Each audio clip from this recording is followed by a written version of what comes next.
नमस्कार।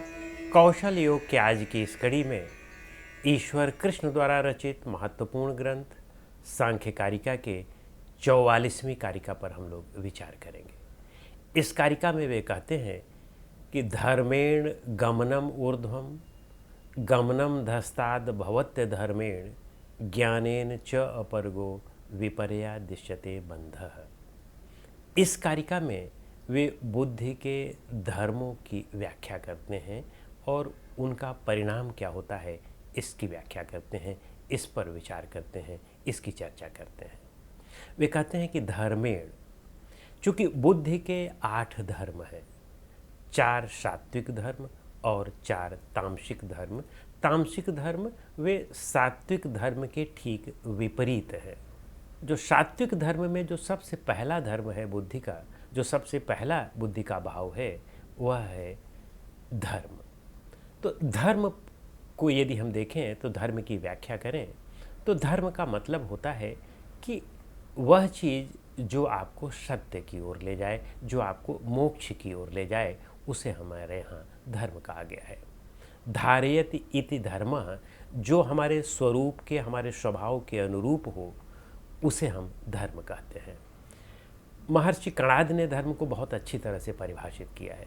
वे कहते हैं कि यतो अभ्युदय निःश्रेयसानि सिद्ध सह धर्म, यानी कि जो आपको अभ्युदय और निःश्रेयस की तरफ ले जाए वही धर्म है। हमारे यहाँ महर्षि मनु ने भी धर्म के 10 लक्षण बताए हैं और धर्म के विषय में उन्होंने कहा है, वो कहा है उन्होंने, धृति क्षमा दमो अस्तेयम शौचम इंद्रिय निग्रह धीर विद्या सत्यम अक्रोधो धर्म 10 लक्षणम। ये धर्म के 10 लक्षण हैं।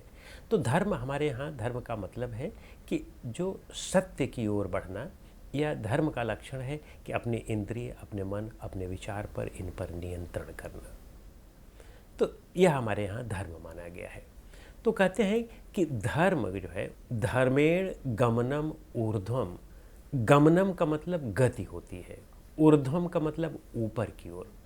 धर्म के अभ्यास से, या जब बुद्धि में धर्म के भाव प्रबल होते हैं, तो वो कहते हैं कि ऊर्ध्व गमन होता है।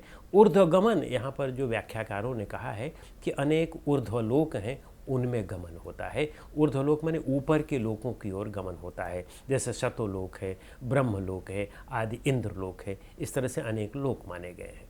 तो कहते हैं कि उधर की ओर गमन होता है। वास्तव में इस तरह के कोई लोक नहीं है।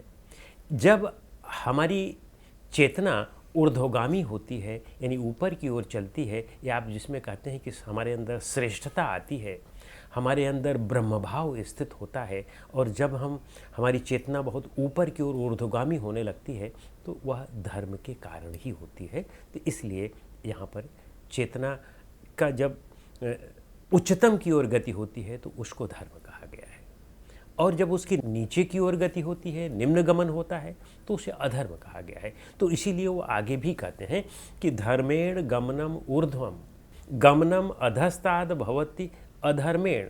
तो कहते हैं कि अधर्म से क्या होता है, नीचे की ओर गमन होता है। अधस्ताद, नीचे की ओर गमन होता है, यानी कि निम्न लोक की ओर जाते हैं। तो निम्न लोक के हमारे यहाँ पाताल लोक आदि लोगों के, राक्षस लोक, यक्ष लोक, अनेक प्रकार की चर्चा की गई है। यहाँ पर कहने का अभिप्राय है कि निम्न लोक का मतलब हुआ कि उनकी अधम गति होती है। वे अन्य, उनका शुभ शरीर फिर अन्य योनियों की ओर ले जाता है। जब व्यक्ति अधर्म का पालन करने लगता है, जब व्यक्ति अपने मन इंद्रियों पर नियंत्रण नहीं करता है और इच्छाओं में, भोगों में आसक्त रहता है, तो उसमें अधर्म ज़्यादा होता है, और अधर्म की वजह से उसका जो चेतना का विकास है वह रुक जाता है, और रुक ही नहीं जाता, वह नीचे की ओर गमन करने लगता है। तो इस तरह से यहाँ पर उनका यह कहने का मतलब है कि धर्म से ऊर्ध्वगमन और अधर्म से अधोलोक की ओर, नीचे की ओर गमन। और फिर कहते हैं कि ज्ञानेन च अपवर्गो, ज्ञान से अपवर्ग की ओर जाते हैं। ज्ञान से अपवर्ग मिलता है। अपवर्ग का क्या मतलब है? अपवर्ग का मतलब मोक्ष है, अपवर्ग का मतलब कैवल्य है, अपवर्ग का मतलब कि आपने निर्वाण प्राप्त की ओर जब जा रहे हैं। तो ज्ञान से ही अपवर्ग की प्राप्ति होती है, ज्ञान से ही कैवल्य या मोक्ष की प्राप्ति होती है। तो जब हम ज्ञान का अभ्यास करते हैं तो स्वाभाविक रूप से है कि कैवल्य की ओर बढ़ेंगे, और इसीलिए सांख्य कारिका में ज्ञान को ही सबसे प्रमुख स्थान दिया गया है। कैवल्य की ओर उन्मुख होने के लिए ज्ञान की ही महत्ता है। विपर्याद दृश्यते बंध और विपर्याद इष्यते, विपर्याद का मतलब उस ज्ञान के विपरीत जो है, तो ज्ञान के विपरीत क्या है? अज्ञान है, अविद्या है।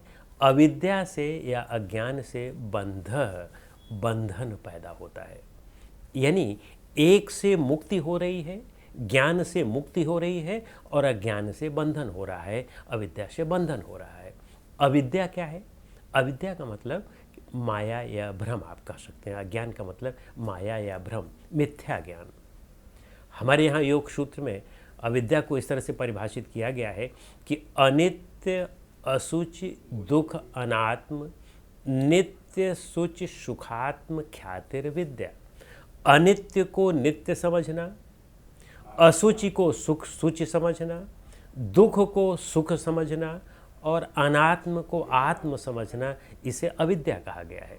तो कहने का अभिप्राय है कि जब हमें भ्रम होता है या मिथ्या ज्ञान होता है, तब हमारा बंधन बनता है, फिर हम बंधन की ओर आगे बढ़ते हैं, फिर हमारे जीवन में बंधन होता है, और बंधन से फिर हम अनेक जन्मों को लेते चलते हैं। और कहने का अभिप्राय है कि जन्म मरण के चक्र से मुक्त नहीं होते हैं, और अनेक ऐसी योनियों में जाते हैं कि जिस योनियों में केवल हमें प्रारब्ध को भोगना होता है, वहाँ हम कुछ धर्म का या ज्ञान का कार्य करने में असमर्थ होते हैं।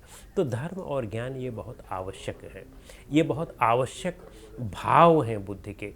इनके ही आधार पर हम अपने जीवन को आगे की ओर बढ़ा सकते हैं।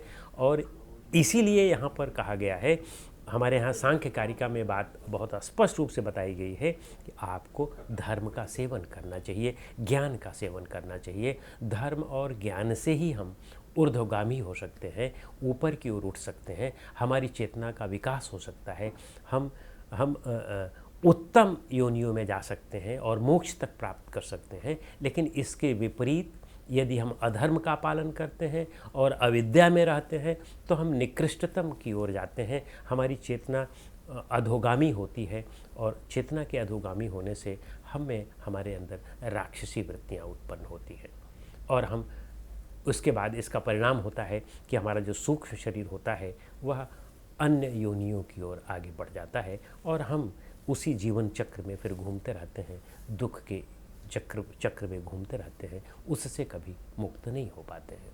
तो इस तरह से इस कारिका में ईश्वर कृष्ण ने यह कहने का प्रयास किया है कि कैसे धर्म और ज्ञान के अभ्यास से हम न ही केवल ऊर्ध्वगमन अपनी चेतना का करते हैं, सर्वोत्तम स्थिति की ओर ले जाते हैं, बल्कि ज्ञान से अपवर्ग भी प्राप्त कर लेते हैं, मोक्ष भी प्राप्त कर लेते हैं।